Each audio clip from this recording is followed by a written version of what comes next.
ಕನ್ನಡದ ಬಗ್ಗೆ ಮಾತಾಡೋದಕ್ಕೆ ಭಾಳ ಹೆಮ್ಮೆ ಆಗುತ್ತೆ. ಪ್ರತಿ ನಿಮಿಷದಲ್ಲೂ ಪ್ರತಿ ಸಮಯದಲ್ಲೂ ಕನ್ನಡ ಬರೀ ನವಂಬರಲ್ಲಿ ಮಾತ್ರ ಅಲ್ಲ, ಅಂದರೆ ಎಷ್ಟೊಂದು ಜನ ನವಂಬರ್ ಸಮಯದಲ್ಲಿ ಮಾತ್ರ ಕನ್ನಡದ ಬಗ್ಗೆ ಹೆಚ್ಚು ಮಾತಾಡೋದು, ಕನ್ನಡದ ಬಗ್ಗೆ ಪೋಸ್ಟ್ಗಳು ಹಾಕೋದು, ಅಲ್ಲಿ ಇಲ್ಲಿ ಮಾತಾಡೋದು ಮಾಡ್ತಾರೆ. ಇದು ಭಾಳ ಒಂದು ಒಳ್ಳೆ ಮೂವ್ ನಿಮ್ಮ ಕಡೆಯಿಂದ. ಅವಾಗ ಮಾತ್ರ ಅಲ್ಲ, ನಾವು ಪ್ರತಿ ನಿಮಿಷದಲ್ಲೂ ಪ್ರತಿ ನಡೆನಲ್ಲೂ ನಾವು ಕನ್ನಡದ ಬಗ್ಗೆ ನಾವು ಗೌರವಿಸ್ತೀವಿ ಅನ್ನೋದನ್ನ ನಾವು ನೀವು ತೋರಿಸ್ಕೊಡ್ತಾ ಇದ್ದೀರಾ. ಆ್ಯಂಡ್ ನಿಮ್ಮ 3 ವರ್ಷದಿಂದ ಇದು 3ನೇ ವರ್ಷ ಅಂತ ಹೇಳಿದ್ರೆ, ಆ್ಯಂಡ್ ನಮ್ಮ ಜಾಗಗಳಲ್ಲಿ ಮಾತ್ರ ಅಲ್ಲ, ಬೇರೆ ಕಡೆ ಅಂದರೆ ಹೆಚ್ಚು ಏನೋ ವೆಸ್ಟರ್ನ್ ಕಲ್ಚರ್ ಇರುವಂಥ ಜಾಗ, ಅಂದರೆ ಪಾಪ್ ಸಂಸ್ಕೃತಿ ನಮ್ಮ ಕರ್ನಾಟಕದಲ್ಲೇ ಬೆಂಗಳೂರಿನಲ್ಲೇ ಬೇರೆ ಏರಿಯಾದಲ್ಲಿ ಕನ್ನಡದವ್ರು ಇಲ್ಲದೆ ಇರೋ ಒಂದು ಜಾಗದಲ್ಲಿ ಒಂದು ಮಾಡುವಂಥ ಒಂದು ನಿಲುವು ಭಾಳ ಅದ್ಭುತವಾದದ್ದು. ಆ್ಯಂಡ್ ನನಗೆ ಸ್ವಂತವಾಗಿ ನನಗೆ ಅನುಭವ ಆಗಿದೆ. ಡಿನ್ನರ್ಗೆ ಅಂತ ಬೇರೆ ಕಡೆಯಲ್ಲೆಲ್ಲ ಹೋದಾಗ ಕನ್ನಡ ಸಾಂಗ್ ಹಾಕಿ ಅಂತ ಕೇಳಿದ್ರಿ ಅಂದರೆ ಪರಿಪರಿಯಾಗಿ ಕೇಳ್ಕೊಳ್ಳೋಂಥ ಪರಿಸ್ಥಿತಿ ಬಂದ್ಬಿಟ್ಟು, ಕೇಳಿದ್ರು ಹಾಕದೇ ಇರೋರಿಗೆ, ಅಂದರೆ ಅಲ್ಲಿರೋ ಇವ್ರು ಯಾರು ಕನ್ನಡದವರೇ ಅಲ್ಲ ಅನ್ನೋ ರೀತಿ ಅನುಭವಗಳಾಗಿದೆ. ಸೊ ಬಟ್ ಈ ಒಂದು ಬರೀ ವೆಸ್ಟರ್ನ್ ಮಾತ್ರ ಅಲ್ಲ, ನೀವೊಂದೇನು ಪ್ರೋಗ್ರಾಮ್ ಒಂದು ಏನು ಹೇಳಿದ್ರಿ, ಹಾಡು ಆಡೋದು, ಅದ್ರ ಜೊತೆಗೆ ರ್ಯಾಪು ಆಬ್ವಿಯಸ್ಲಿ ನಾವು ವೆಸ್ಟರ್ನ್ ಕಲ್ಚರ್ನ ನಾವು ಅಡಾಪ್ಟ್ ಮಾಡಿಕೊಂಡು ಕನ್ನಡ ಸಾಂಗ್ಸ್ ಹಾಡಿರೋಂಥದ್ದು. ಆಮೇಲೆ ಜಾನಪದ ಕಲೆ ಬಗ್ಗೆ ಇವೆಲ್ಲವನ್ನ ನೀವು ಹೈಲೈಟ್ ಮಾಡಿ ಈ ಒಂದು ಪ್ರೋಗ್ರಾಮ್ ಮಾಡ್ತಿರೋದು ಭಾಳ ಖುಷಿ ಆಗ್ತಿದೆ. ಆ್ಯಂಡ್ ಈ ಒಂದು ಪ್ರೆಸ್ ಮೀಟ್ಗೆ ನಾನು ಭಾಗಿಯಾಗಿರೋದು, ಕನ್ನಡದ ಬಗ್ಗೆ ನಾನು ಮಾತಾಡೋದಕ್ಕೆ ಇಲ್ಲಿ ಬಂದು ಕೂತಿರೋದು ತುಂಬ ಖುಷಿ ಅನಿಸ್ತಾ ಇದೆ. And thank you. ಎಲ್ಲ ಪತ್ರಿಕಾ ಮಾಧ್ಯಮ ಹಾಗೂ ಗಣ್ಯ ವ್ಯಕ್ತಿಗಳಿಗೆ ಪ್ರತಿಯೊಬ್ಬರಿಗೂ ನನ್ನ ನಮಸ್ಕಾರಗಳು. ಕನ್ನಡದ ಬಗ್ಗೆ ಏನೇ ಮಾತಾಡಬೇಕು ಅಂದರೂ ಸಖತ್ ಖುಷಿ ಆಗುತ್ತೆ. ಸೊ ನೆನ್ನೆ ರೂಪೇಶ್ ಸರ್ ಈ ರೀತಿದೊಂದಿದೆ ಅಂದಾಗ ತುಂಬ ಖುಷಿ ಆಯಿತು. ನಾನೇ ಬಂದು ಪಾಲ್ಗೊಳ್ತೀನಿ ಅಂತ ಹೇಳಿದೆ.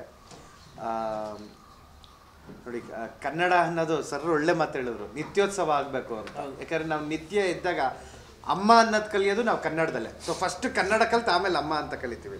ಸೊ ಅಂದರೆ ಕನ್ನಡನ ನಾವು ಇದೊಂದು ನಮಗೆ ವಿಪರ್ಯಾಸನ ಬೇಜಾರಿನ ಸಂಗತಿನ, ಅಂದರೆ ಅದನ್ನು ಬೆಳೆಸ್ಬೇಕಾ ನಾವು, ಅಂದರೆ ನಮ್ಮೊಳಗೆ ಎಲ್ಲರಲ್ಲೂ ಪ್ರತಿಯೊಬ್ಬರು ಇರುತ್ತೆ. ಇವತ್ತು ಕೋರಮಂಗಲ ಅನ್ನೋದು ನಾವು ಎಲ್ಲೋ ವೀಸಾ ಪಾಸ್ಪೋರ್ಟ್ ತೊಗೊಂಡು ಹೋಗೋ ಥರ ನಾವು ಟ್ರೀಟ್ ಮಾಡ್ಕೊತಾ ಇದ್ದೀವಿ.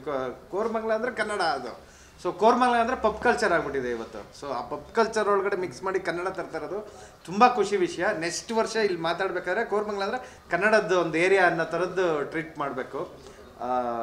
ಜ್ಯೋತಿ ನಿವಾಸ್ ಕಾಲೇಜ್ ರೋಡಲ್ಲಿ ಮಾಡ್ತಿದ್ದಾರೆ.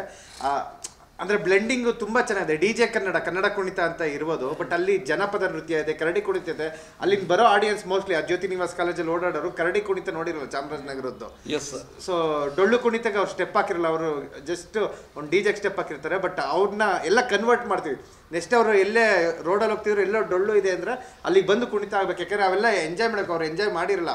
ಈಗ ನಾವು ಟು ಬಿ ಫ್ರ್ಯಾಂಕ್ ನಾವು DJಗೆ ಎಷ್ಟಕ್ಕೆ ಇದಿಲ್ಲ. ಪಬ್ಬಲ್ಲಿ ಹೋಗಿ ಮೇ ಬಿ ಹೀರೋಗಳು ಕುಂಡಿರ್ತಾರೆ, ಡೈರೆಕ್ಟರ್ಗಳಿಲ್ಲ.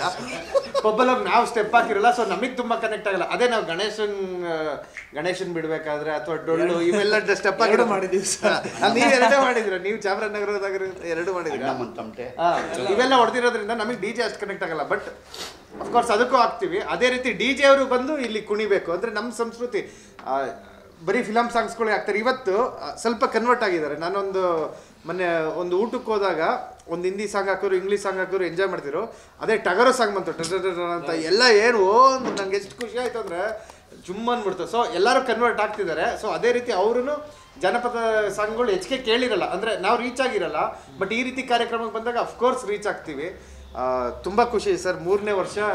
ಲಾಸ್ಟ್ ಇಯರೇ ತುಂಬ ಸಕ್ಸಸ್ಫುಲ್ ಆಗಿತ್ತು. ಈ ವರ್ಷ ಇನ್ನೂ ಸಕ್ಸಸ್ಫುಲ್ ಆಗುತ್ತೆ. ಹೇಗೆ ಹಂಪಿ ಉತ್ಸವ, ಯುವ ದಸರಾ ಇವೆಲ್ಲ ಬ್ರ್ಯಾಂಡ್ ಆಗಿದ್ದಾವೆ, ಅದೇ ರೀತಿ ಬೆಂಗಳೂರಲ್ಲಿ ಒಂದು ಕನ್ನಡ ಕುಣಿತ ಅಂದರೆ ಇಡೀ ಟಿಕೆಟ್ಸ್ಗಳು ರಫ್ ಅಂತ ಸೇಲ್ ಆಗಬೇಕು ನೆಕ್ಸ್ಟ್ ಇಯರ್. ಆ ರೀತಿ ನಿಮ್ಮ ಸಪೋರ್ಟ್ ತುಂಬ ಬೇಕು ಕನ್ನಡ ಕುಣಿತಗೆ. ನಾವೆಲ್ಲರೂ ಬರ್ತೀವಿ. ನಾವು ಗೆಸ್ಟ್ ಸ್ಟೇಜ್ ಮೇಲೆ ಇರ್ತೀವೋ, ಸ್ಟೇಜ್ ಕೆಳಗಿರ್ತೀವೋ, ಸೆಕ್ರೆಟ್ರಿ ಕನ್ನಡ ಕುಣಿತದಲ್ಲಿ ನಾವು ಇರ್ತೀವಿ ಅಂತ ಹೇಳಕ್ ಬಯಸ್ತೀವಿ. ಆ್ಯಕ್ಚುಲಿ ಟೈಟ್ಲೇ ತುಂಬ ಚೆನ್ನಾಗಿದೆ ಸರ್, ಕನ್ನಡ ಕುಣಿತ. ಆಮೇಲೆ ಇನ್ನೊಂದು, it's not A commercial sir. ಇದು ಕಂಪ್ಲೀಟ್ ಆಗಿ ಸಾರ್ವಜನಿಕವಾಗಿ ಎಲ್ರಿಗೂ ಉಚಿತ. ಆಮೇಲೆ ಸುನಿಲ್ ಸರ್ ಜ್ಞಾಪಿಸಿದ್ರು, ಈಗ ನನಗೆ ಒಳ್ಳೇದಾಯಿತು. ಹೇಗೆ ನಾವು ಮೈಸೂರು ಅಂದರೆ ಒಂದು ಯುವ ದಸರಾ ಅಂತ ಹೇಳ್ತೀವಿ, ಕಿತ್ತೂರು ಉತ್ಸವ ಅಂತ ಹೇಳ್ತೀವಿ, ಹಂಪಿ ಉತ್ಸವ ಅಂತ ಹೇಳ್ತೀವಿ, ಮಡಿಕೇರಿ ದಸರಾ ಅಂತ ಹೇಳ್ತೀವಿ. ಹೀಗೆ ಇನ್ನು ಮುಂದಿನ ದಿನಗಳಲ್ಲಿ ಕನ್ನಡದ ಹಬ್ಬ ನಾವು ರಾಜ್ಯೋತ್ಸವ ಎಲ್ಲ ಆಚರಣೆ ಮಾಡ್ತೀವಿ. ನಂದೊಂದು ಸ್ಪಷ್ಟ ಉದ್ದೇಶ ಮತ್ತು ಗುರಿ ಏನು ಅಂತಂದರೆ, ಇಡೀ ಬೆಂಗಳೂರಲ್ಲಿ ಎಲ್ಲ ಏರಿಯಾದ ಕನ್ನಡಿಗರು ಒಂದು ಕಡೆ ಸೇರ್ಕೋಬೇಕು.